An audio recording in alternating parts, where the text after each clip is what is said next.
1시간 반 정도 그 함께 이야기를 좀 나눌 그 광명에서 활동하고 있는 허경 사무총장입니다. 예. 예. 저는 이제 개인적으로는 지소기업 이전에 지방의제 21에서 시작해서 올해가 99년도부터 시작하면 꽤 오래됐죠. 그래서 아마 지속가능발전협의회의 역사와 아마 그동안 했던 지속가능발전과 관련된 세계적 흐름 그리고 한국 사회 흐름들을 좀 잘 알고 있다.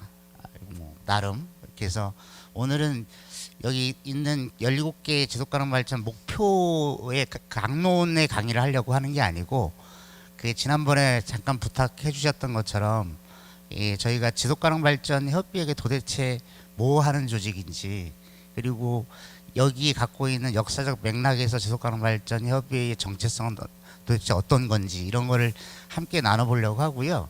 그리고 그 변환점이 하나가 있었는데 지금 보시는 것처럼 그 아이콘 17개가 있는 지속가능발전 목표입니다. 목표인데 그 1번의 빈곤 목표부터 17번째에 있는 저기 파트너십까지 있는데 그 이 목표가 수립되는 그 시점이 공표되는 시점이 2015년도 9월 달이거든요. 그 시점부터 전국에 있는 지방의제 21이라고 하는 각각의 이름을 가지고 있는 의제 21이 지속가능발전협의회라고 하는 통일된 이름을 가지기 시작했어요. 그래서 그 시점 이전과 이후에 갖고 있는 활동의 내용들을 좀 소개해드리고 그리고 지속가능발전협의회가 앞으로 어떤 것들을 우리가 해나갈 수 있을까 이런 고민들을 함께 나눠보는 시간으로 시작을 하도록 하겠습니다. 그래서 주제를 지속가능발전과 지속가능발전협의회 이렇게 잡았고요. 지속가능발전 목표를 수립할 때 이런 슬로건을 보통 쓰죠. 저 메뉴에 보면 더 나은 미래를 준비하는 지속가능발전 목표 이렇게 얘기하거든요. 기간은 2030년까지를 두고 있고요. 그 이전에 많은 지속가능발전과 관련된 활동들이 진행이 됐습니다. 그 얘기들을 좀 진행을 해볼까 합니다. 저는 허경이고요. 그 오른쪽에 보면 지속가능발전 목표가 있는데 그 지속가능발전 협의의 정체성은 뭘까요? 혹시 시민단체일까요? 시민단체라고 생각하시는 위원님들? 환경단체? 아무도 안 드시네. 그럼 뭐라고 생각하세요, 혹시? 지속가능발전협의회는 뭐다? 그래서 특별하게 제가 여기다가 이렇게 써놨습니다. 여기 유엔 경제사회이사회를 보면 민간협력기구, 민간 거버넌스 이렇게 되어 있습니다. 그래서 그 지속가능발전협의회는 거버넌스 체계입니다. 그래서 단일 조직이 아닙니다. 여기에는 많은 여기 경제 분야, 사회 분야, 복지 분야, 뭐 청소년, 뭐 여러 조직과 기관들이 참여하고 있는 곳이죠. 거기에 특히 세 개의 기본적으로 우리가 고민해야 될 조직이 있는데 하나는 어디겠습니까? 부천시입니다. 왜냐하면 지속가능발전은 행정정책으로 추진돼야 되기 때문에 그렇습니다. 두 번째는 우리가 번영을 꿈꾸고 있잖아요. 그래서 기업입니다. 그래서 아마 상공회의소 이렇게 오시는 것 같아요. 또 하나는 시민사회 그룹입니다. 이 3대 축을 우리가 뭐라 3자 파트너십 이렇게 얘기합니다. 그 축으로 이루어져 있는 민간협력기구고요. 최근에는 이제 학교도 열심히 학계에서 참여하고 있습니다. 그래서 많은 대학들이 지속가능발전 학과가 생겨나고 있습니다. 최초로 제가 하다가 과를 못 만들고 그냥 나왔는데 대학에서 지속가능발전 센터를 만들어서 대학에서 지속가능발전 교육을 하는 과를 지금 하려고 하고요. 최근에 여기 가까운 한양대도 지금 하고 있죠. 에리카. 그래서 이제 대학도 참여를 하고 있다 이렇게 생각하시면 됩니다. 우리가 왜 지속가능발전 이야기를 하고 있을까라고 생각해 보면 아마도 21세기 인류가 가야 될 길을 제시해 주는 등대와 같다 이렇게 생각하시면 될 것 같고요. 그 안에 여기 보시는 것처럼 2030년에 우리는 어떤 미래를 이제 준비할까 이런 고민들이 많습니다.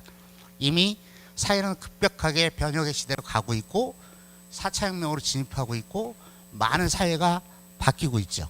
그 속에서 우리가 2030년을 어떻게 준비할까라고 고민이 있는데 자, 이걸 한번 보시면 여기 나와 있는 친구의 두 이름은 뭐냐면 남자애는 철수고요, 여자애는 영입니다. 어디서 들어보셨죠? 그러면 여기 계신 분들 50년, 60년생들이십니다. 그죠? 예, 50년, 60년 영희와 철수가 저렇게 저런 사회 속에서 살았습니다. 저 친구들은 그때 초등학교 3학년, 5학년 이랬을 거예요. 그죠? 어떠셨어요? 그때? 무슨 고민하고 사셨죠? 위원님은 무슨 고민이 제일 컸습니까? 그때 그 시절에? 초등학교 3학년, 5학년 때? 그 사이 때? 축구? 축구화? 축구화에 대한 고민이 있었어요? 축구를 좋아하시는군요. 안 사주셔가지고. 위원님은 무슨 고민하셨을까요? 그 시절에? 초등학교 시절에. 어디 가서 놀까? 무슨 고민 해보셨어요? 어? 아무 고민 없었죠? 무슨 고민하셨어요? 오, 훌륭하십니다. 미래에 무슨 고민하셨어요? 오, 이거 대단히 성숙하신 분이십니다. 위원님 무슨 고민하셨어요? 뭐하고 놀까? 그랬을 거예요, 대부분. 최대 갖고 있는 관건은 뭐냐면 어디 가서 누구하고 뭐하고 놀까였을 겁니다. 이렇게 놀고 있던 시절이 있습니다. 그런데 훅 시간이 많이 지나서 50년생, 60년생 영희와 철수가 여기 계십니다. 어떤 고민하세요, 지금? 많죠. 건강도 고민해야 되고, 경제적 문제도 고민해야 되고, 새끼들 잘 되는 것도 고민해야 되고, 그죠? 에? 맞습니다. 고민이 많아졌어요. 그런데 왜 3, 40년 훅 지난 저 시절에는 노는 고민을 하면 되는데 지금 우리는 왜 이 고민을 하고 있을까? 이겁니다. 우리가 2030년을 고민하듯이 세상이 우리가 살맛나게 더 좋은 세상으로 가고 있지 못한 거죠. 그런데 우리는 그러면 2030년을 우리가 더 나은 미래로 만들기 위해서 뭘 할까? 이 고민이 필요하거든요. 그래서 그 고민은 우리만 한 게 아니기 때문에 오늘은 이 주제를 가지고 여러분들하고 한번 얘기를 나눠보도록 하겠습니다. 유엔이 한 장면이죠. 유엔 총회 한 장면. 맨 위에는 92년 뉴회의고요. 맨 밑에는 70차 2015년 14 유엔 총회입니다. 이 두 해는 우리에게 굉장히 중요한 의미를 가집니다. 특히 지속가능 발전 협의회. 그래서 이렇게 두 개를 제가 뽑아왔는데요. 1945년, 91년, 92년, 2015, 2018 혹시 유엔하고 관련되어 있는 해를 기억이 날까요? 어떤 해가 제일 기억에 남으십니까? 혹시 유엔과 관련되어 있는 해. 에? 2015년 뭘까요? 맞습니다. 74 유엔 총회고요. 2045년은 뭘까요? 1945년.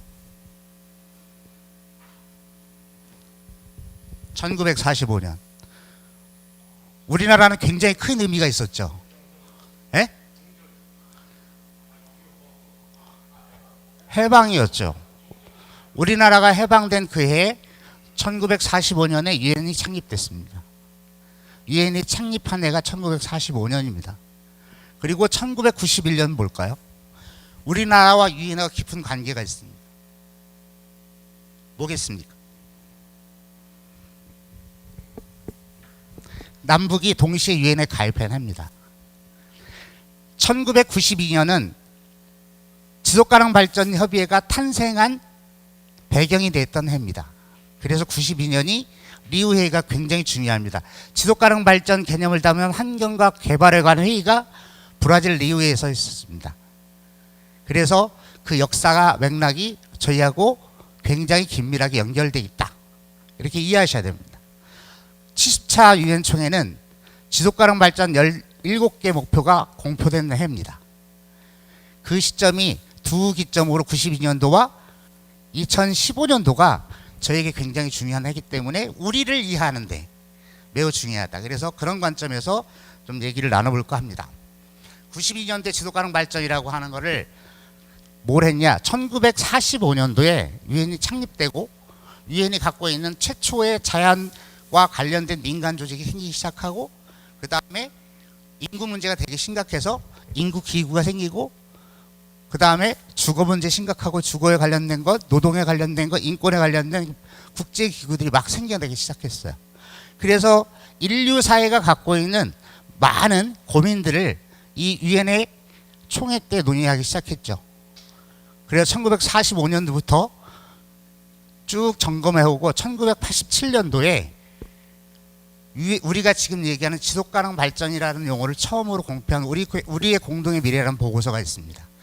그래서 그 점검 회의를 했고, 92년도에 유엔이 70년 넘도록 갖고 있는 활동이 있었는데 그 이전에 중간에 점검한 시기가 92년도였고요. 92년도에 지속가능 발전 목표를, 지속가능 발전 활동들을 점검했는데 얼마나 더 낮았을까, 이런 고민이 생긴 거예요. 그래서 그 중에 어떤 친구가 12살 된 일본계 캐나다인인 세반스키라는 친구가 유엔에서 연설을 하게 되는데요. 이 친구의 얘기를 잠깐 들어보면 어떤 메시지를 우리에게 던져주는지 알 수 있을 것 같습니다. 잠깐 보도록 하겠습니다. Hello, I'm Severin Suzuki speaking for ECHO, the Environmental Children's Organization. We've raised all the money to come here ourselves, to come 5,000 miles to tell you adults you must change your ways. Coming up here today, I have no hidden agenda. I am fighting for my future. Losing my future is not like losing an election or a few points on the stock market. I am here to speak for all generations to come. I am here to speak on behalf of the starving children around the world whose cries go unheard. I am here to speak for the countless animals dying across this planet because they have nowhere left to go. I am afraid to go out in the sun now because of the holes in our ozone. I am afraid to breathe the air because I don't know what chemicals are in it. I used to go fishing in Vancouver, my home, with my dad, until just a few years ago we found the fish full of cancers. And now we hear of animals and plants going extinct, every day vanishing forever. In my life, I have dreamt of seeing the great herds of wild animals, jungles and rainforests full of birds and butterflies. But now I wonder if they will even exist for my children to see. Did you have to worry of these things when you were my age? All this is happening before our eyes, and yet we act as if we have all the time we want and all the solutions. I'm only a child and I don't have all the solutions. But I want you to realize neither do you. You don't know how to fix the holes in our ozone layer. You don't know how to bring the salmon back up a dead stream. You don't know how to bring back an animal now extinct. And you can't bring back the forest that once grew where there is now a desert. If you don't know how to fix it, please stop breaking it. Here, you may be delegates of your government, business people, organizers, reporters, or politicians, but really, your mothers and fathers, sisters and brothers, aunts and uncles, and all of you are someone's child. I'm only a child, yet I know we are all part of a family, 5 billion strong. In fact, 30 million species strong. And borders and governments will never change that. I'm only a child, yet I know we are all in this together and should act as one single world towards one single goal. In my anger, I am not blind, and in my fear, I am not afraid of telling the world how I feel. In my country, we make so much waste. We buy and throw away, buy and throw away, buy and throw away, and yet northern countries will not share with the needy. Even when we have more than enough, we are afraid to share. We are afraid to let go of some of our wealth. In Canada, we live the privileged life with plenty of food, water, and shelter. We have watches, bicycles, computers, and television sets. The list could go on for 2 days.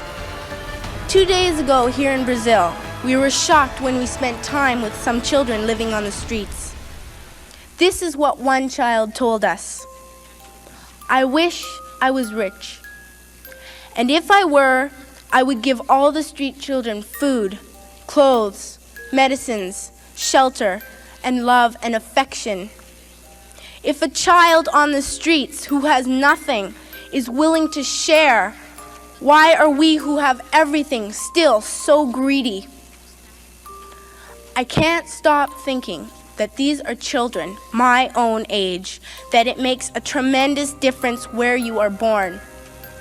That I could be one of those children living in the favelas of Rio. I could be a child starving in Somalia, or a victim of war in the Middle East, or a beggar in India. I am only a child, yet I know if all the money spent on war was spent on finding environmental answers, ending poverty, and finding treaties, what a wonderful place this earth would be. At school, even in kindergarten, you teach us how to behave in the world. You teach us not to fight with others, to work things out, to respect others, to clean up our mess, not to hurt other creatures, to share, not be greedy. Then why do you go out and do the things you tell us not to do? Do not forget why you are attending these conferences, who you're doing this for. We are your own children. You are deciding what kind of a world we are growing up in. Parents should be able to comfort their children by saying, "Everything's going to be all right. It's not the end of the world, and we're doing the best we can." But I don't think you can say that to us anymore. Are we even on your list of priorities? My dad always says, "You are what you do, not what you say." Well, what you do makes me cry at night. You grown-ups say you love us, but I challenge you, please, make your actions reflect your words. Thank you.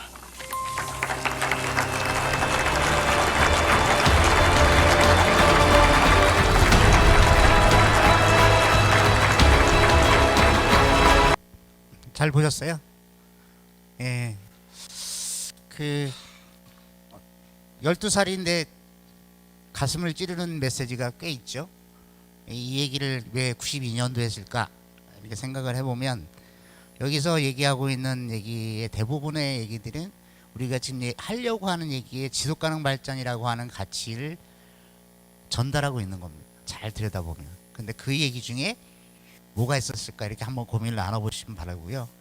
자, 이 얘기였습니다. 대부분 갖고 있는 것 중에 지속가능 발전 17개 목표가 수립되기 이전에 유엔이 지속가능 발전들을 그동안 안 한 게 아니고 꽤 오랜 기간 동안 70년이 넘도록 했죠. 그리고 많은 이야기들을 합니다.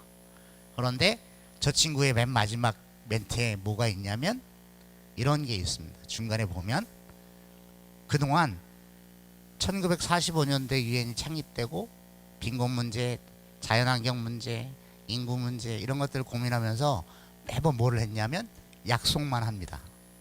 협약만 하죠. 그리고 유엔에 갖고 있는 전 세계의 정상들이 모여 앉아서 자국의 이해관계만 고민하고 있습니다. 인류 평화 고민한 말은 그렇게 하고 있지만 여전히 전쟁을 하고 있는 거죠. 계속 그 얘기를 던지고 싶은 거거든요. 그래서 그 안에 미래 세대인 우리에게는 우리는 여러분들에게 1번호 있냐, 우리를 고민하고 있냐 이 얘기거든요. 근데 우리 이제 2030년, 2050년 되면 이제 더 많은 어려움들이 생길 텐데 그 고민들을 우리가 함께 나누고 해결해 가려고 하는 노력이 좀 필요하다. 그래서 17개 목표도 있고 그러면 유엔은 어떤 활동을 했는지 잠깐 보겠습니다. 1945년도에 유엔이 창설이 됐고요. 그때 인구가 20억쯤 됐습니다. 그리고 국제적으로 보면 민간단체 최초로 갖고 있는 저기 세계 자연보호기구는 WWF의 창설이 1961년도에 있었습니다. 환경 문제에 관련된 거를 얘기할 때 환경과 관련된 교과서 이렇게 얘기하는 거는 침묵의 봄이라는 책이 발간된 해가 1962년도죠. 그래서 이제 전 세계가 이제 인구가 늘어나고 계속 인구 어디로 가냐면 도시로 몰려옵니다. 그러니까 도시에는 이 인구가 증가되면서 계속 뭔가 생기냐? 빈곤 문제가 발생하고 주거 문제가 발생하고 에너지 소비량이 많아져서 이제 생산 소비의 문제가 되게 심각해졌어요. 그래서 폐기물 배출량이 많아졌어. 대기 오염도 심각해졌어. 그래서 인구 문제를 해결해야 될 문제가 있어요. 그래서 인구 기금이라는 게 창설되기도 합니다. 더 밑으로 내려오면 계속 오존층 파괴돼서 1985년도에 비엔나 협약이라는 게 체결됐고요. 오존층과 관련돼 있는 오른쪽에 보면 1987년도 87년도에 우리가 얘기하고 있는 지속가능 발전이라고 하는, 그래서 우리는 이제 더 나은 미래를 위해서 우리 아이들한테 무엇을 물려줄까? 미래 세대에게 우리가 뭘 전달해 줘야 될까라고 그 정의를 내린 해가 1987년도에 우리 공동의 미래 보고서라는 보고서입니다. 거기에서 지속가능 발전이란 이렇게 개념을 처음으로 정리한 해가 87년입니다. 그리고 첫 번째 IPCC 보고서가 발행된 게 1990년도였고요. 우리에게 굉장히 중요한 해가 있죠. 92년도입니다. 92년도에 유엔 환경개발회, 아까 그 세반스키가 연설했던 리우 회의입니다. 세계 정상회의고요. 그 회의 이름을 환경개발회의입니다. 그래서 그 시절에 갖고 있었던 고민인 지점은 우리가 경제적 발전을 하는데 환경 문제를 어떻게 해결할까라고 하는 아젠다를 중점으로 논의했던 해가 92년도입니다. 지금까지 지속가능 발전을 쭉 하자고 노력하고 협약하고 선언했는데 지속가능한 사회로 가고 있지 않아. 그래서 우리는 반드시 이것만을 꼭 지키자. 세계적으로 합약한 게 뭐냐면 세 가지가 있습니다. 유엔과 관련 유엔 기후 변화 협약이 있었고요.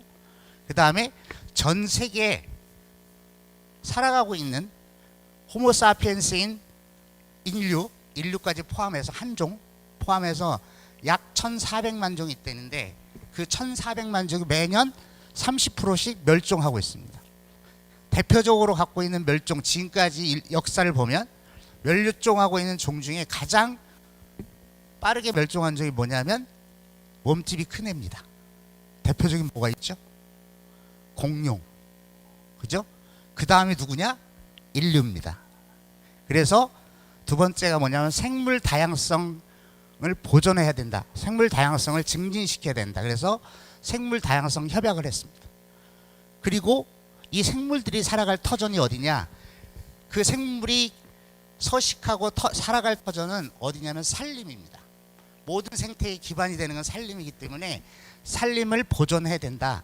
그래서 산림 보존 원칙, 그래서 세 가지 갖고 있는 기본적인 원칙을 우리 지키자. 이게 그리고 나서 뭐 하냐? 전 세계가 아젠다, 의제 21 약속을 만들어서 우리가 이거 꼭 지킬 거야. 각각의 국가들이 아젠다 21이라고 하는 걸 만들었습니다.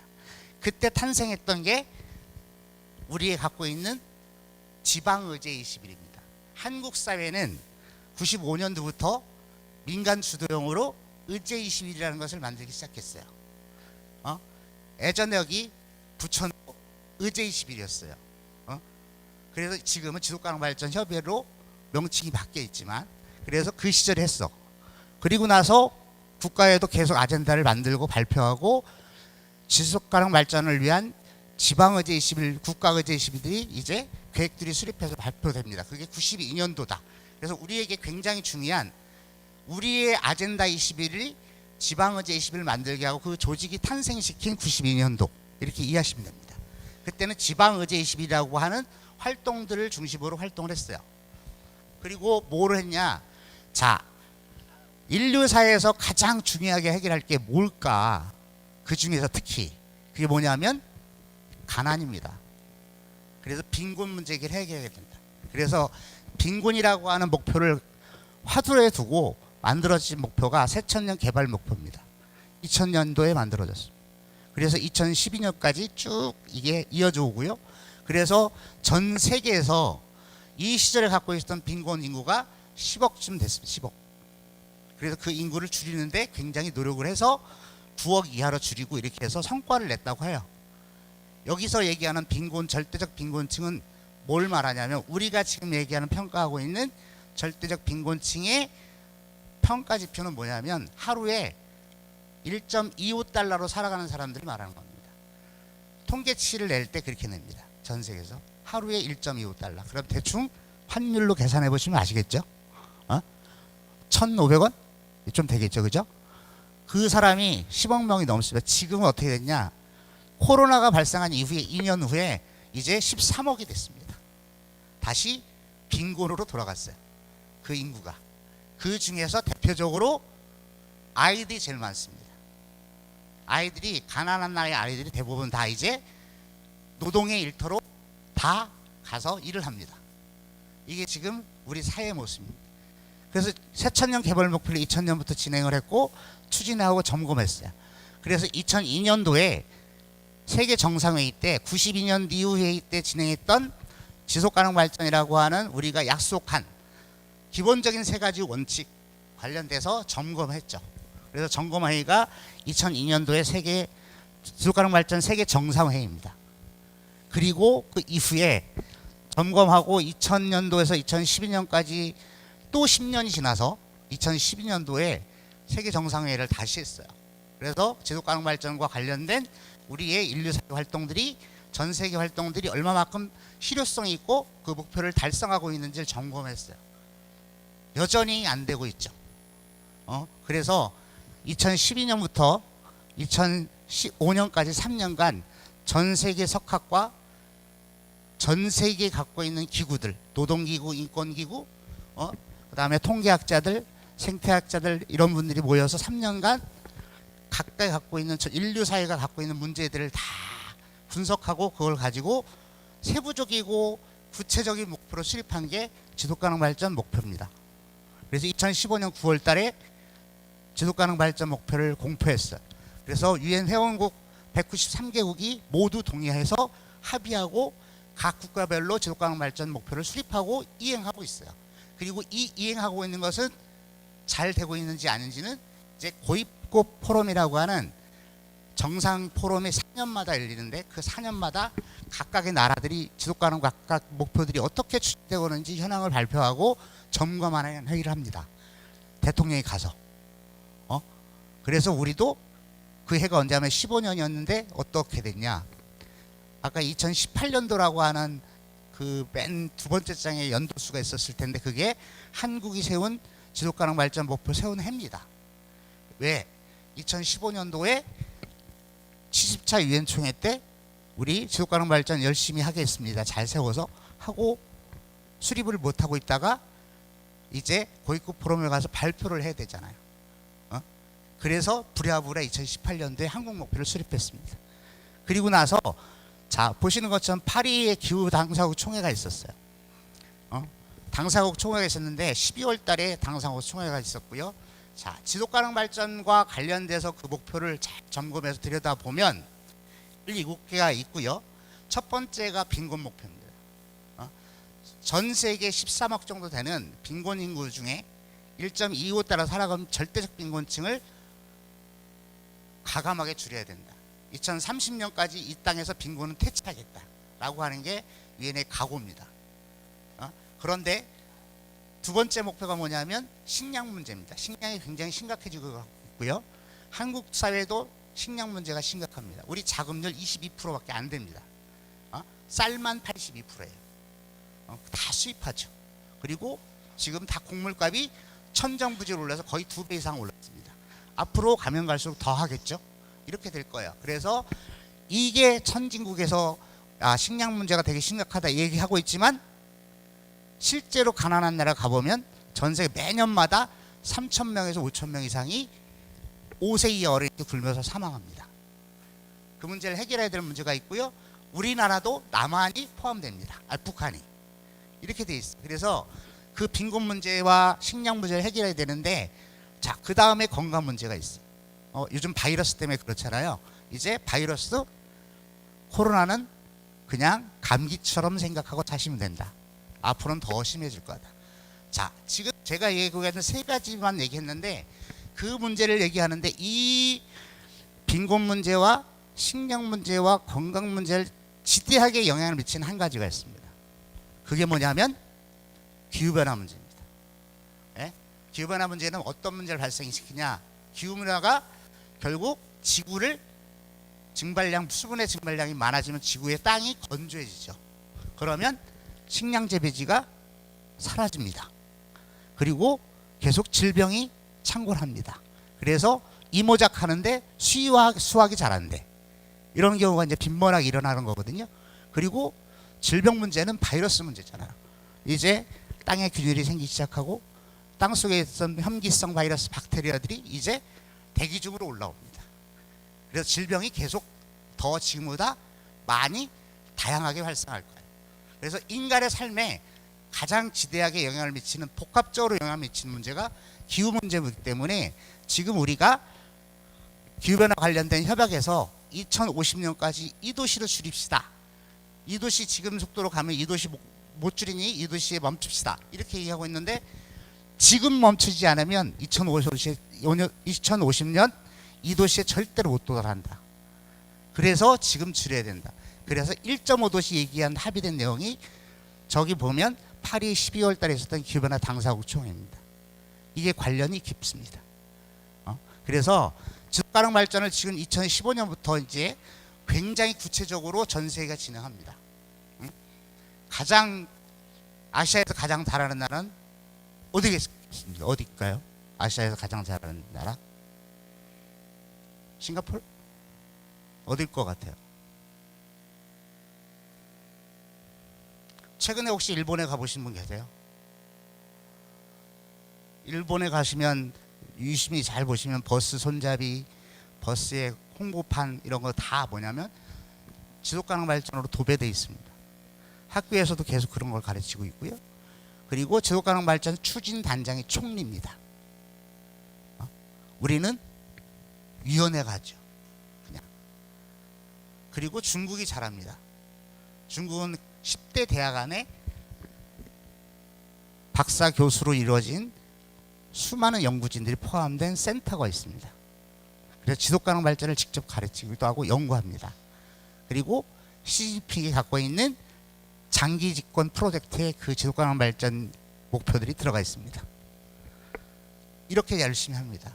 근데 생각해 보시면 한국 사회를 잘 이렇게 들여다보고 성찰할 필요가 있죠. 그래서 그 주도하고 있는 가장 선두에서 하고 있는 데가 어디냐면 지속가능 발전 협의회다 이렇게 생각하시면 되고요. 민간협력기구라고 말씀드렸잖아요. 지방의제 21에서 이제 민간협력기구는 지속가능 발전 협의회로 왔는데 한국 사회에서 가장 주도적으로 하는 것은 지속가능 발전 협의회다 이렇게 하시면 돼요. 그거를 수립하는 과정에 참여하고 시민들하고 실천하고 교육하고 하는 과정들을 하고 있습니다. 한국의 지속가능 발전 협의회가 위대한 위원들이 계시다 이렇게 생각하시면 됩니다. 한국이 거기가 민간이 잘한다. 그래서 요약해보면 이렇습니다. 지속가능 발전 활동과 관련되어 있는 유엔의 활동 중에서 아까 말씀드린 대로 지속가능 발전 개념이 처음 정리된 87년도 그때 갖고 있는 전 세계 인구가 50억쯤 됐습니다.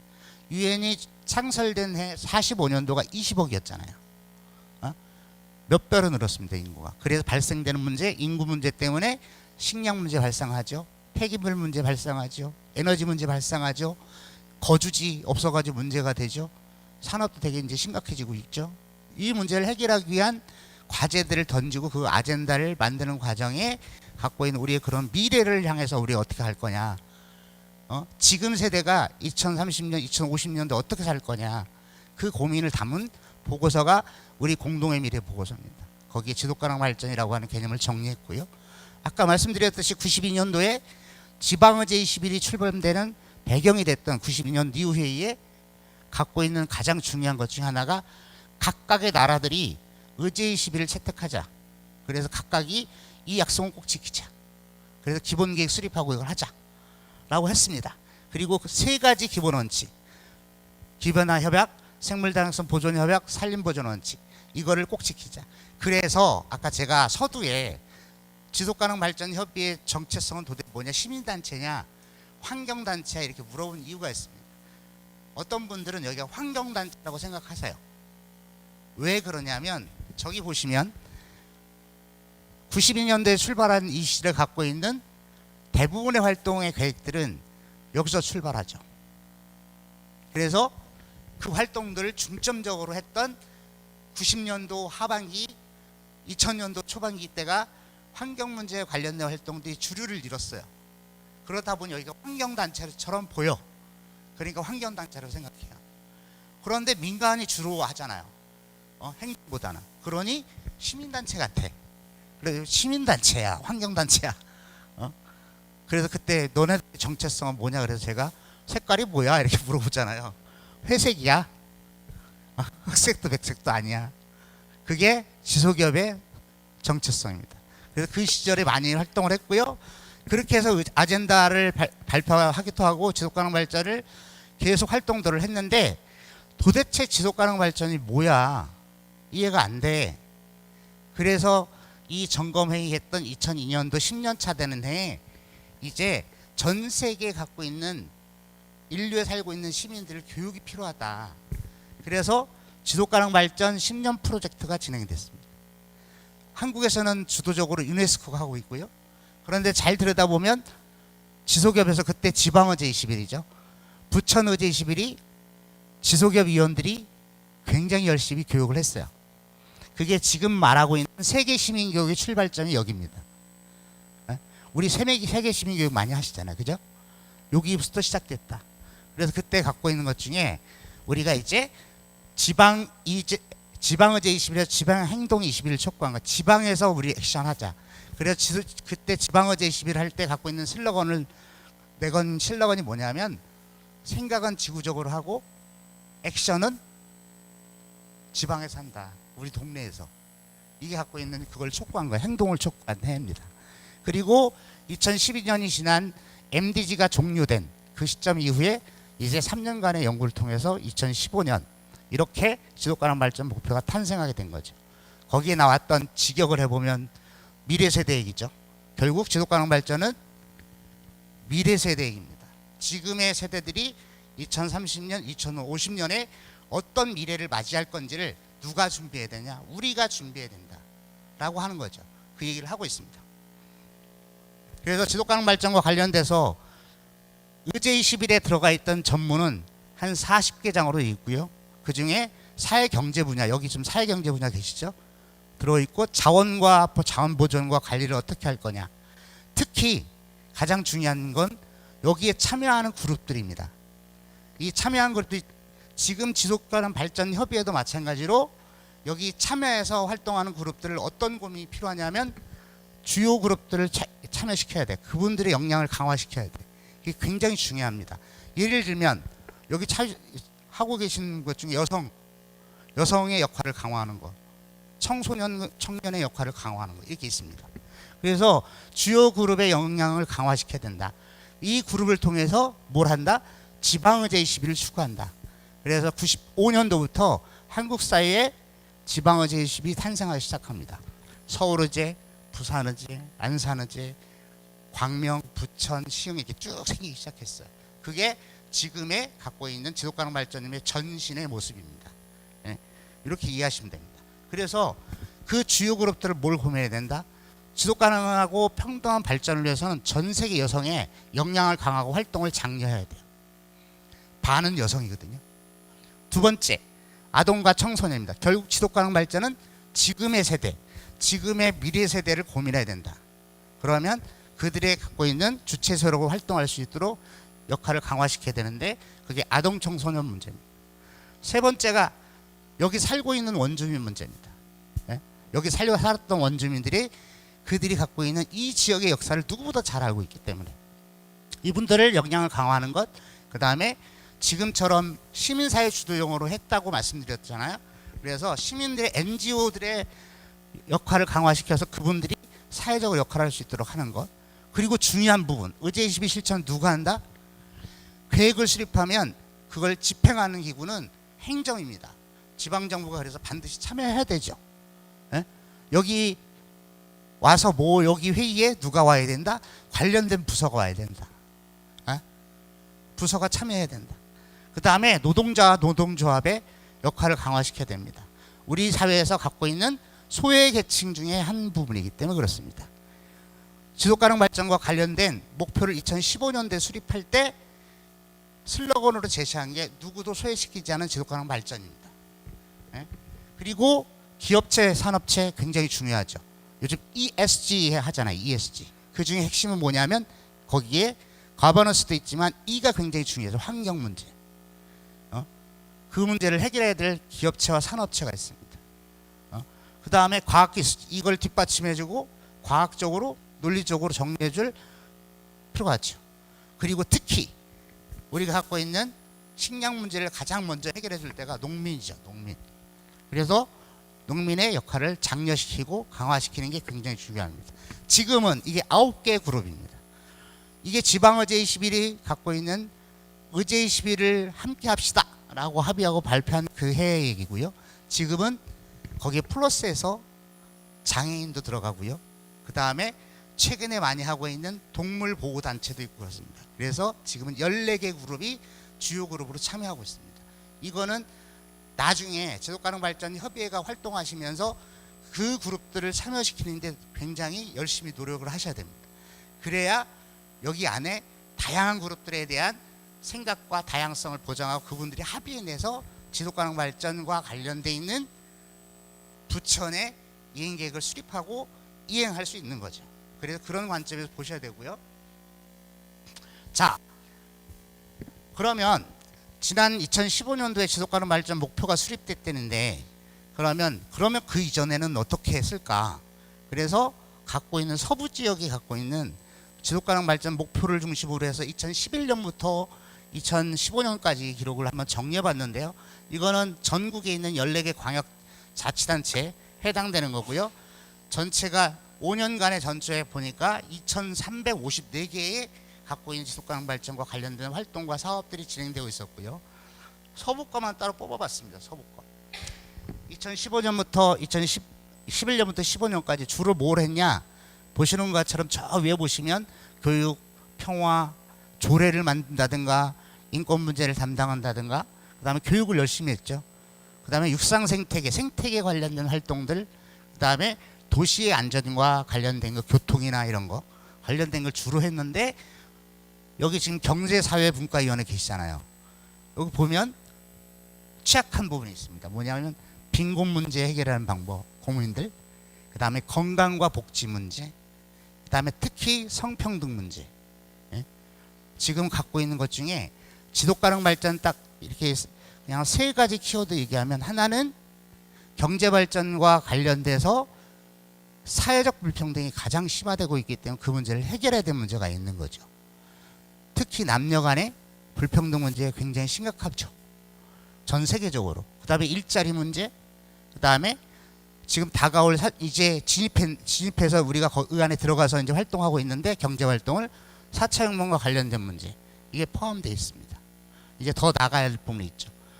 그리고 자, 구체적으로 이제 서부 지역만 한번 볼게요.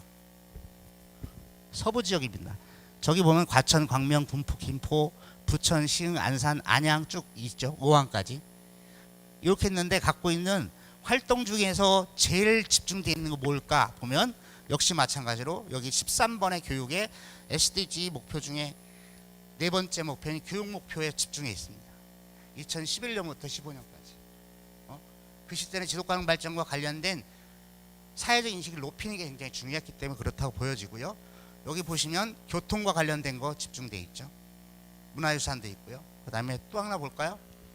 자, 그 다음에 저기 보면 기후변화 관련된 13번 목표에 해당하는 게 집중되어 있습니다. 여기 부천, 광명 같은 건 18개, 5년간. 그리고 안산이 많죠. 여기 보면 군포, 안산. 생태계 관련된 것도 많습니다. 주로 환경 문제와 관련된 거죠. 그리고 특히 많이 했던 거는 지방에서 그때는 2011년, 15년 사이에 가장 다양한 제도를 만드는 작업을 해서 조례. 그래서 법 제도를 만드는 게 집중되어 있습니다. 보면 여기 마찬가지로 부천도 47개. 저기 제일 많은 안산 74개. 이 활동들이 중심이 되어 있다. 그래서 시민 참여도 있죠. 시민 참여를 어떻게 다양하게 시킬까? 조금 전에 말씀드린 것처럼 9개 그룹, 지방의제 21에서 9개 그룹의 시민 참여 그룹이 있죠. 그 그룹을 어떻게 다양하게 의제의식을 참여시켜서 활동하게 하고 그분들의 활동을 촉진시킬까라고 하는 고민이 있어서 시민 참여 부분도 많습니다. 여기 보면 부천도 많죠. 부천 22개, 시흥 23, 안산이 54개 이렇게. 그래서 아까 말씀드린 대로 교육과 제도를 만드는 일, 그 다음에 시민 참여를 독려하는 일, 이게 집중된 사업 중에 하나였어요. 그래서 2015년까지의 활동들입니다. 이제 우리가 뭘 할 거냐? 우리의 변화가 필요합니다. 전 세계가 2015년도에 지속가능 발전 목표를 수립하고 공표했죠. 각 지방정부가, 각 나라가 지속가능 발전을 수립해서 공표하고 그거를 이행계획으로 수립해서 지금 이행 활동을 하고 있어요. 지방정부도 하고 있습니다. 그래서 17개 목표가 있는데 그 목표들을 촘촘하게 잘 만들어서 그걸 가지고 행정은 행정조직 안에서 정책적으로 예산을 들여서 지속가능 발전을 목표를 달성하려고 해야 되고요. 시민사회 그룹은 뭐 하냐? 시민들과 함께 지속가능 발전과 관련되어 있는 지표를 이행하기 위해서 정책 아젠다를 개발하고 그걸 갖고 시민 활동들을 해야죠. 그래야지 이게 시민과 행정 조직이 끈끈하게 연계돼서 실제로 실현이 되는 거거든요. 이 활동의 주류를 누가 하냐? 그 매개자 역할을 하고 있는 플랫폼이 뭐냐? 지속가능 발전 협의회입니다. 지속가능 발전 협의회가 그렇게 거기서 만나고 있어서 지속가능 발전 협의회를 통해서 뭔가 다양한 그룹들이 여기서 들락날락하면서 계속 호흡하고 있어야 돼. 그걸 만드는 게 굉장히 중요합니다. 그 얘기를 사례를 들어서 몇 가지 해볼게요. 광명이 2020년도에 지속가능 발전 목표를 수립해서 그걸 공표를 했고요. 그 다음에 경기도가 2019년도 공표했습니다. 아까 말씀드렸듯이 한국은 모두를 포용하는 지속가능 발전 국가로 가겠다 해서 2018년도에 공표했고요. 위에는 2015년도에 했겠죠. 그렇게 해서 지금까지 활동을 했는데 광명은 이제 2015년부터 지속가능 발전을 하려고 하는데 어떻게 할 거냐? 지방의제 21에서 이제 지속가능 발전으로 전환한답니다. 구체적인 목표가 있고 그리고 광명도 구체적인 세부 목표가 있고 그리고 그 세부 목표를 점검하는 지표가 있습니다.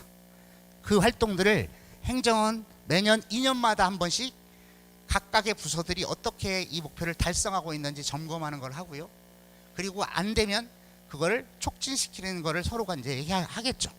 그리고 예산을 들여서 우리는 시민들과 만나서 지속가능 발전을 이행하기 위해서 노력해야죠. 그게 핵심이 뭐냐면 교육과 실천 활동이라고 보여져요.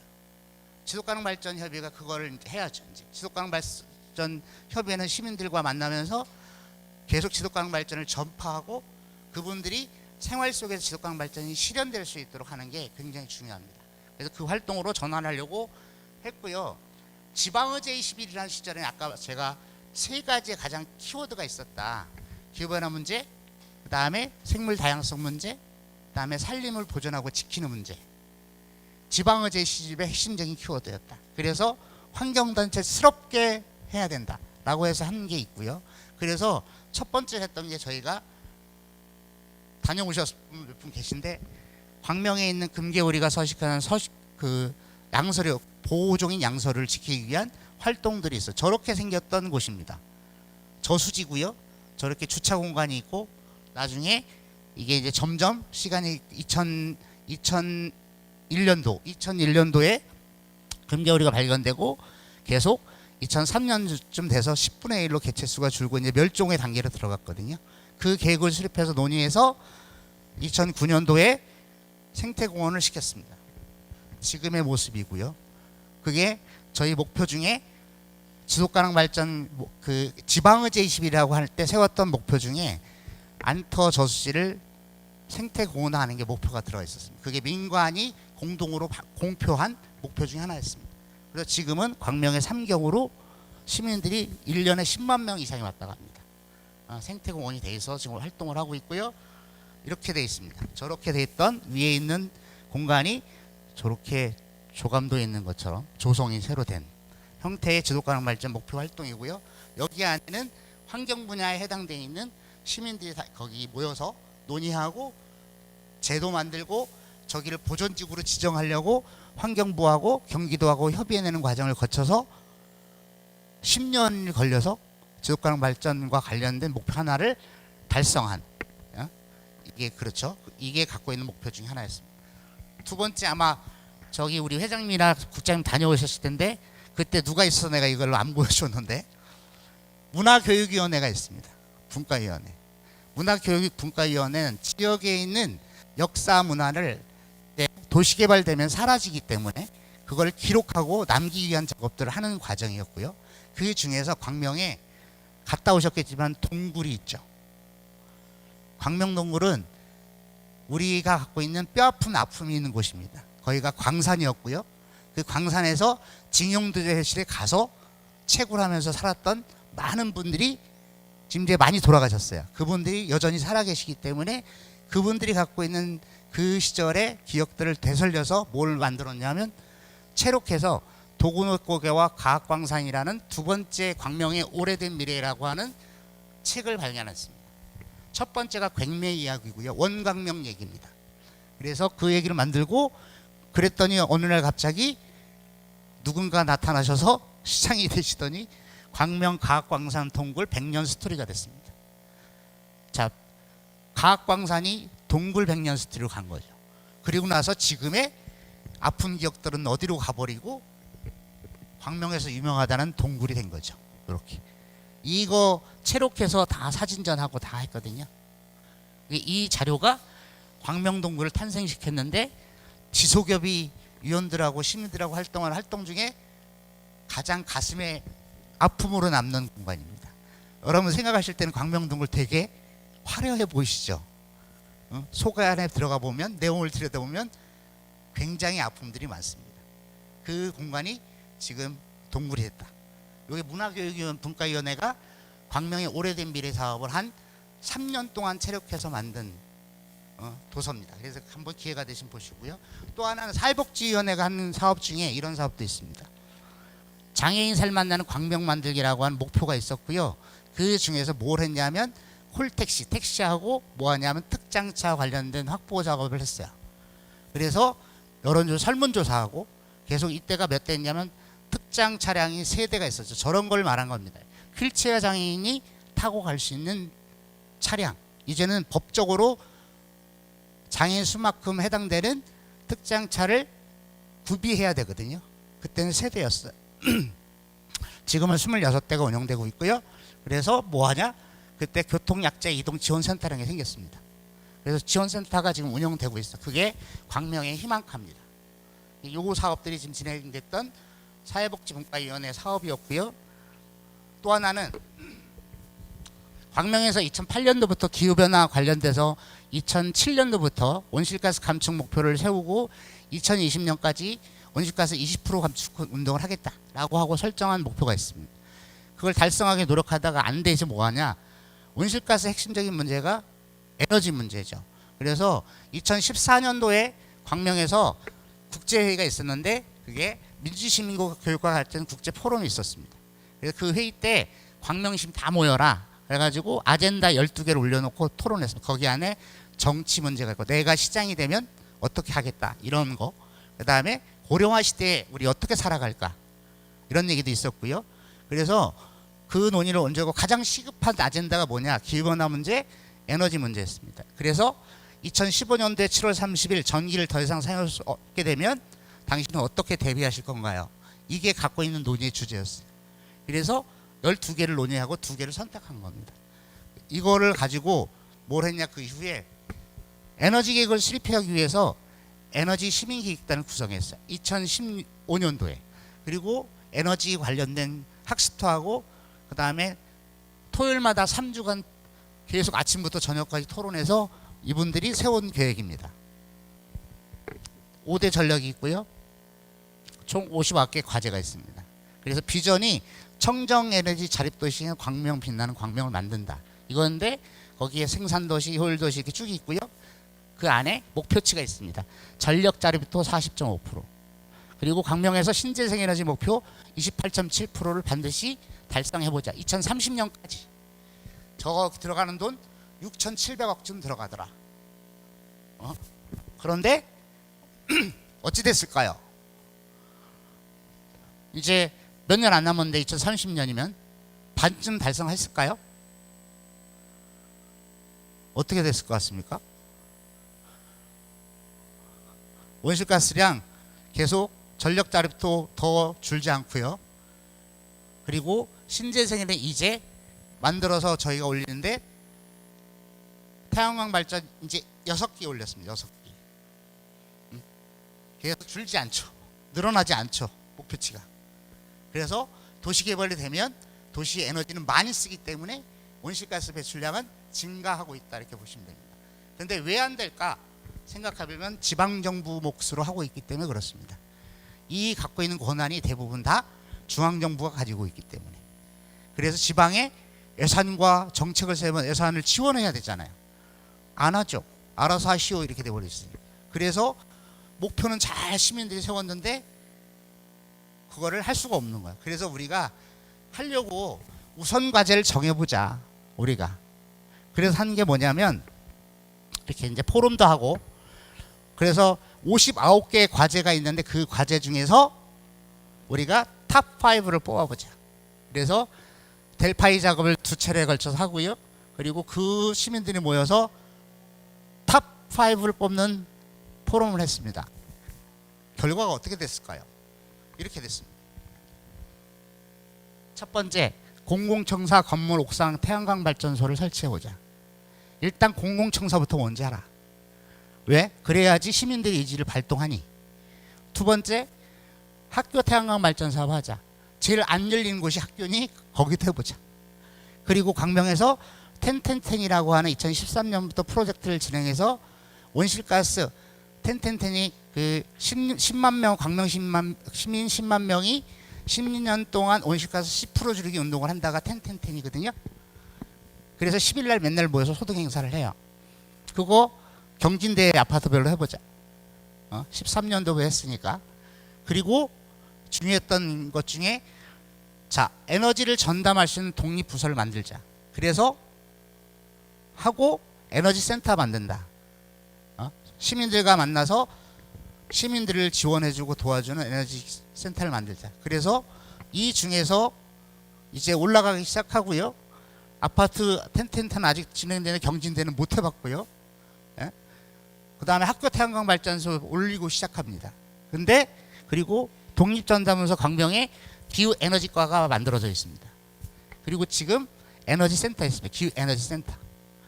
그래서 5가지가 지금 추진되고 이거는 우리 지자체 안에서 시민들이 강력하게 요구하고 계속 푸시를 하면 될 거다라고 생각하고 5개의 주제가 지금 실행되고 있다. 이게 뭐냐?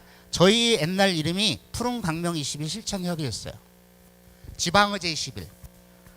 지금은 지속가능 발전 협의회지만 자 2015년도에 지속가능 발전 관련된 목표를 수립했습니다. 2020년도에 저희가.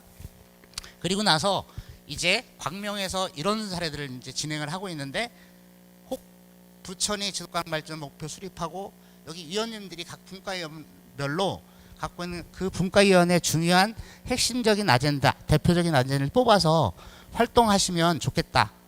그래서 몇 가지 저희 사례를 한번 얘기해 볼게요.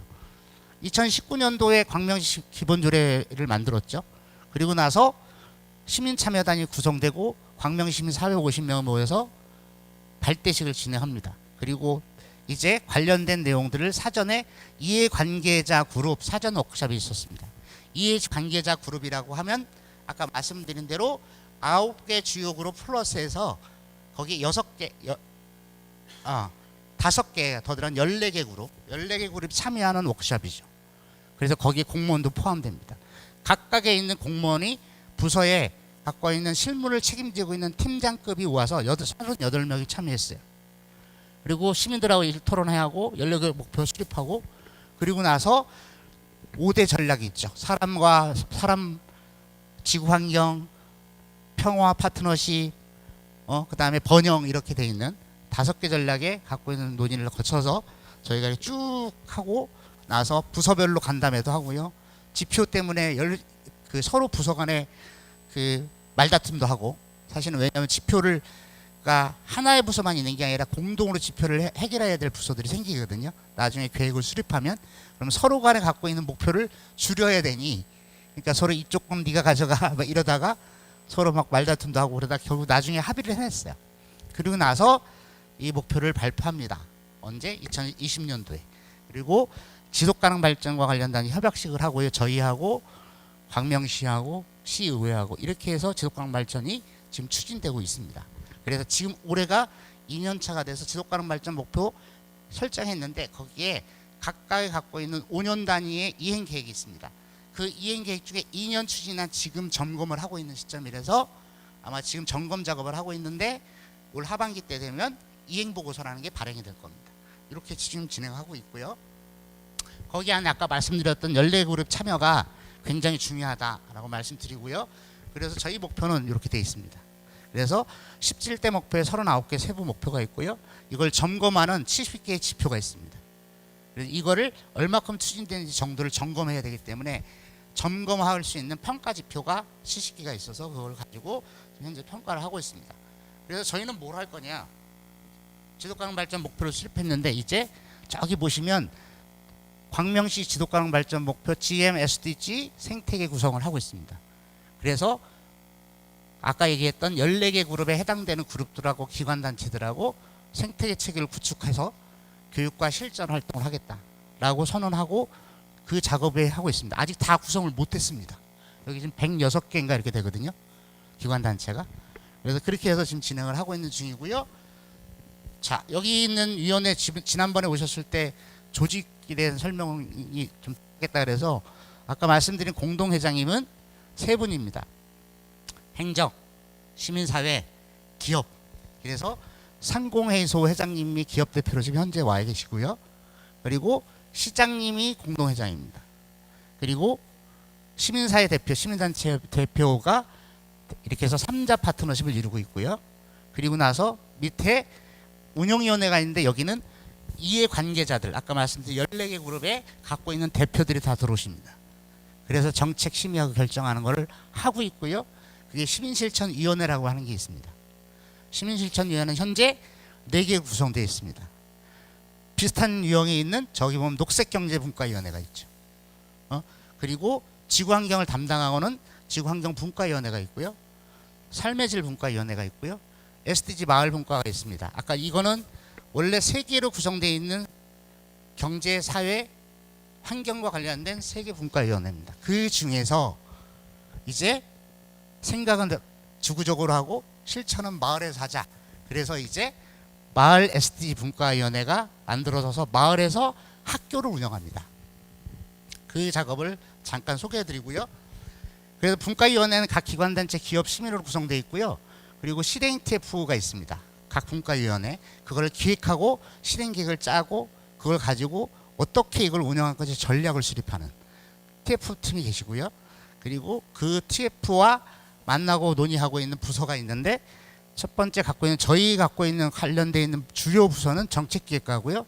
그 다음에 협치와 관련돼서 민간 활동을 하고 있는 커뮤니티가 5개가 있습니다. 5개 커뮤니티가 있는데 시민들이 참여하는 그 5개 커뮤니티가 결합력이 좀 필요하고 호흡이 필요해서 갖고 있는 업무를 하고 있는 자치분권과가 있고요. 에너지 분야에 관련돼 저희가 어쨌든 에너지과도 만들어지고 기후에너지 센터도 만들고 했잖아요. 에너지 계획도 수립하고. 그래서 긴밀하게 협의하고 있는 기후 에너지과가 있습니다. 그리고 환경과 관련된 지금 하고 있는 사업 중에 환경 교육도 있지만 광명시의 생물 자원들을 조사하는 생물 다양성 탐사 이런 게 있거든요. 시민과 함께하는. 그래서 거기에서 데이터베이스를 구축하는 작업을 하고 있는데 그걸 함께하고 있는 환경관리과가 있고요. 생태공원이 누가 관리하냐면 시설을 공원관리과가 관리하고 있습니다. 그리고 지금 하고 있는 시민교육 중에 갖고 있는 주민자치회가 있는데 주민자치회를 지속가능 발전 교육을 하고 있는 정책기획과와 거기에 탄소중립과 관련된 교육을 맡고 있는 평생학습원이 있습니다. 이렇게 해서 업무 협의를 하고 그 업무 협의된 각각이 갖고 있는 분과위원회인데 그 논의를 하고 있죠. 이렇게 해서 분과위원회가 운영이 되고 있고 지금 뭘 하냐 그러면 분과위원회 갖고 있는 17개 목표 중에서 다 공통으로 다 이걸 해결해야 될 문제긴 하지만 우선 할 것 중에 삶의 질 분과는 1번, 2번, 3번, 4번, 11번 목표에 해당되는 걸 하는데 지구환경국가는 마찬가지 6, 7, 13, 14, 15 이렇게 목표들이 설정이 돼 있고요. 공통으로 계속 논의하고 있는 저기 양성평등, 불평등 문제, 인권과 평화 문제, 그리고 지역의 파트너십을 구축하는 문제, 이게 이제 공통 목표의 전제 조건이 있습니다. 그래서 뭐하냐, 이분들이 학습하고 학습 과정에 그 지표에 대한 모니터링하고 그리고 거기에서 발굴되는 아젠다들이 발굴됩니다.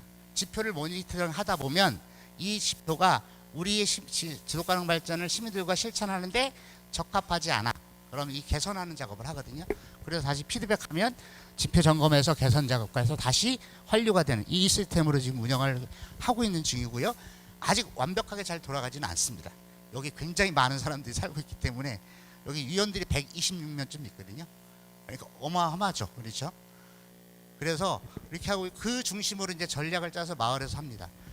그래서 지난번에 지속가능 발전 목표 수립하고 지속가능 발전 교육을 해야 되는데 지속가능 발전이 뭐야? 그래서 아무리 얘기해도 잘 이해가 안 되잖아요. 그래서 그거를 정책 중심과 사례 중심으로 묶어놓은 지속가능 발전이라고 하는 걸 그림책으로 생각하는 광명의 지속가능 이야기라고 하는 책을 발간했고요. 그래서 각 학교별로 다 배포가 돼서 학교에서 저걸 가지고 활동을 지금 하고 있는 중입니다. 시민사회도 그렇고. 그래서 이걸 하고 있고요. 그 안에는 이렇게 그림책에 찾을 수 있는 지속가능성 목표의 포인트를 소개합니다. 그래서 논의할 과제들을 던져주고 이거 가지고 토론할 수 있도록 이렇게 교재를 만들었습니다. 그리고 뭐 하냐? 자, 마을에서는 아까 텐텐텐 말씀드렸죠. 2013년도부터 마을 공동체 관련된 회복운동하고 공동체 기후대응 활동하려고 2013년부터 계속 지금 17년 거의 20년 정도까지 저희가 기후에너지센터의 업무를 넘기기 전까지는 계속 지속협의 이거를 해서 3개 마을에서 진행이 됐습니다. 그래서 에너지를 많이 줄였습니다. 그리고 그 줄인 에너지 연간 줄인 1억 7천만 원 도덕파크 그 정도 줄였고요. 그 줄인 에너지 가지고 그 경비 아저실 그 경비실에다가 에어컨 놓는 작업을 했죠. 이렇게 해서 진행을 하고 있고요. 그 다음에 아리백 시민클럽이라고 해서 광명에서 에너지 협동조합을 만들었는데 에너지 협동조합에서 계속 지금 6개째 햇빛 발전소가 올라가고 있거든요. 태양광 발전소. 그런데 시민들이 여기에 좀 참여하자. 그래서 우리가 쓰고 있는 에너지 전환 운동을 해보자. 그게 아리백 클럽이거든요. 그래서 3단계가 있습니다. 맨 최고 단계는 내가 쓰고 있는 전액을 내가 생산을 쓰겠다. 그래서 블루 단계가 있습니다. 그래서 그 단계는 내가 직접 에너지를 시스템을 도입해서 하든가 아니면 협동조합이 있고 그 에너지 협동조합이 있는데 거기에다 출자를 해서 그 협동조합이 계속 발전소를 올려서 에너지 생산하는 이 구조로 지금 이어지고 있는 아리백 시민클럽이 있고요. 혹시 그 궁금하시면 저희 나중에 홈페이지에 한번 들어오면 다 있으니까 한번 참조해 주시고요. 지금 하고 있는 대표적인 사업은 아까 말씀드린 마을 학교입니다. SD 마을 문과위원회가 지금 진행을 하고 있고요. 그렇게 해서 마을에서 학교를 열어서 마을 활동 같이 하고 마을에 관련되어 있는 SDG와 관련되어 있는 마을의 현안과 과제들을 지도화시키는 매핑 작업을 지금 하고 있는 중이고요. 지금 이 학교는 여기 6개가 돌아가고 있습니다. 지금 이쪽이 더 있어요. 이쪽이 개발지구가 많거든요, 지금. 그래서 쉽지 않은데 여기가 지금 다 거의 개발돼서 아파트 공동주택이 많은 데고요. 그래서 오른쪽에 이게 안양천인데 안양천변 쪽으로 인근에 있는 아파트 중에 그 도서관, 작은 도서관이 있고요. 작은 도서관이 광명에 53개가 있습니다. 그 53개 중에서 일단 6개가 진행을 하고 있는 거고요. 그래서 마을에서 저렇게 학교에 5월 15일부터 어디는 11월 25일까지 어디는 8월 9일, 19일까지 이렇게 해서 1년 내내 프로그램이 돌아갑니다. 그러니까 지금 6개 갖고 있는 학교가 지난번에 이렇게 집계를 내보니까 127개 정도 프로그램이 운영되고 있어요. 그래서 학교에서 계속 정기적으로 지속가능 발전과 교육 프로그램이 진행되고 그걸 통해서 체험 활동하고 요즘 잘 아시는 커피박 이런 거 있잖아요. 그걸 활용해서 텃밭 만들기 하고 이런 걸 하고 있죠. 이 작업이 지금 6개에서 진행되고 있습니다. SB 마을분과에서 하고 있고요. 최근에 다시 고민되고 있는 한 가지가 있는데 제가 그 시정협치협의회 시민 커뮤니티가 5개가 있다 말씀드렸잖아요. 이분들이 뭘 하냐면 여기 나와서 자기가 갖고 있는 생각들을 여기서 한쪽에 논의하고 정책을 발굴하는 일을 합니다. 우리도 그 일을 합니다. 위원들이. 그런데 우리는 뭘 하냐면 SDG라고 하는 지속가능 발전 목표가 있어서 그 지표 중심으로 합니다. 그래서 어딘가에 만나야 되잖아요. 이 두 구조가. 그래서 만나는 지점을 만들어서 협치정책협의회라는 걸 꾸렸습니다. 그래서 이 커뮤니티와 저희의 126명 위원들이 만나는 공간이 있습니다. 그렇게 해서 두 개가 하나의 SDG로 묶이는 이 과정을 지금 시스템화시키고 있고요. 이 작업이 이제 올해부터는 이제 정상적으로 좀 돌아갈 겁니다. 이렇게 운영해서 지속가능 발전 협치 활동 이렇게 지금 진행하려고 생각을 하고 있습니다. 이렇게 해서 이제 저희 사례를 이렇게 말씀드렸는데 그 핵심은 이겁니다. 일단 지속가능 발전과 관련되어 있는 위원님들이 많은 논의를 해주셔야 됩니다. 여기서. 그리고 그 논의들이 아젠다로 발굴이 돼야죠. 정책 아젠다로. 그래서 그걸 가지고 할 수 있으면 1차는 행정하고도 논의가 가능해야 됩니다. 그리고 그거를 실천하는 단위로 시민들과 어떻게 만날 건지 전략적으로 짜보셔야 되고. 그래서 첫 번째 아젠다 발굴이 굉장히 중요하다. 지금 있는 지속가능 발전 목표가 수립되지 않더라도 우리 지소기업에서 우리가 향후에 가져가야 될 중요한 연립국회 목표 중에서 사회경제분과위원회는 우리는 뭘로 그 목표를 설정하고 갈까? 그리고 행정하고는 어떻게 이 정책적 논의를 할까? 그리고 또 하나는 시민들하고 이 논의를 하고 실천한 과제를 뭘로 만들까? 이런 전략을 짜셔야죠. 예? 그렇게 하셔야 지속가능 발전 협의의 위상과 정체성이 훅 이만큼 올라오시게 됩니다. 그러면 갖고 있는 지금 있는 부천의 지속가능 발전 목표를 제대로 같이 시민들하고 수립할 수도 있습니다. 이 과정들을 하시는 게 굉장히 중요한 지금의 타이밍이다 라고 생각이 들고요. 그거를 좀 심도 같이 수기적으로 고민하시면 좋겠다. 이렇게 제안을 드리면서 제 강의를 여기서 마치도록 하겠습니다.